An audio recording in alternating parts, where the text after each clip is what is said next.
I want to throw in a little caveat video here, not directly related to the sophists, but as I was reading the sophists, one of the things, the chapter on sophists, so Gorgias and the sophists, one of the things that stood out to me that, it's just kind of the nature of rhetorical theory. So rhetoric as a concept was named by the Greeks. Specifically, as you read in this one, Gorgias and the sophists. The sophists were really like the group that named the idea of like we're heading towards this is rhetoric, and rhetorical theory as kind of the heading for all of these, like understanding the application and what belongs within rhetoric. So we now call it rhetorical theory. That did come much later, but just the concept rhetoric and its connection to persuasion, and then where it lives alongside, again, citizenship, culture, what governance is doing. And that's a really huge category, right? Because we see even in Greek times, we've got, like federal government, judicial government, public life, and those three branches to an extent are mixing. They're more complicated than that, right? I'm oversimplifying just to show it's this broad mix of things. This version of rhetoric and this approach to rhetoric is very, very Western. It's very specific to Western culture and the way that we see. So for the longest time,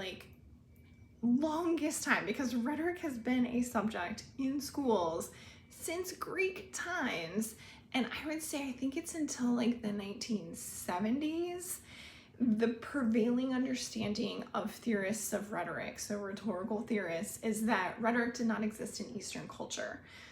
And then we had a moment where we were like, wait a second, we're only defining this from a Western viewpoint. Like we're using these, like literally these sophist documents to say this is what rhetoric is, therefore this is the only thing. Until the 1970s, when we start really questioning this, these are the only ways that rhetoric can look. So we had a change of heart, thank goodness, and started broadening, and so even these chapters, because they were published later, so they're a much more contemporary reading of the Greek rhetoric that we see. And so when we get into Plato's rhetoric specifically, like for the most part, it's like Plato hates rhetoric, and that's what we're all supposed to know. But this chapter takes a different view where it's like there is more space for a rhetorical theory to develop here if we understand it in these particular ways.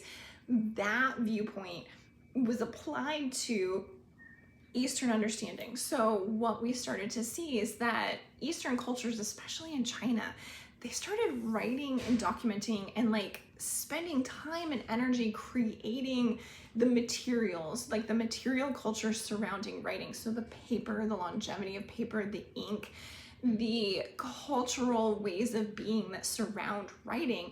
They spent a lot more time and energy and effort much earlier than we see in Western culture on writing, which means that it was more central to cultural life and ways of exchanging information. And once we start exchanging information, we are solidly, from the very biased view of a rhetorician, we are solidly in rhetoric's domain. Like that is rhetoric. The exchanging of information is always rhetorical because we are rhetorical beings, and a part of that exchange is establishing who we are and then exchanging information in a way that makes the most sense to our audience.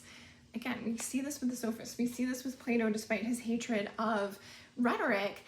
We see this in Eastern ways of communicating. And so we just don't have time. There are only 5 weeks in this class, so we're not gonna spend a ton of time on it, but I do want to share, just the idea that yes, we are heavily focused on Western rhetoric here, but rhetoricians have had a change of heart, and there are several, we're starting to amass the conversations around, and then therefore the publications around Eastern approaches to rhetorical theory, or ways that we can understand early Eastern communications through, shifts in lenses, or important ways of redefining rhetorical theory and rhetoric by looking at Eastern exchanges of information, Eastern cultural practices surrounding writing, because they developed so much earlier. So just an acknowledgement that this is a very Western view of rhetoric. That is really the foundation of so much, and that is still the foundation of how These rhetorical theories particularly or specifically influence our approach to teaching composition, especially first-year composition in college classrooms, the way we teach writing.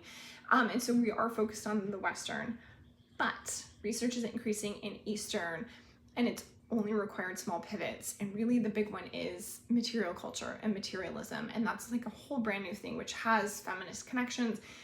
Again, I could go on a whole soapbox on that one. It's super fascinating, and it's a really cool way to look.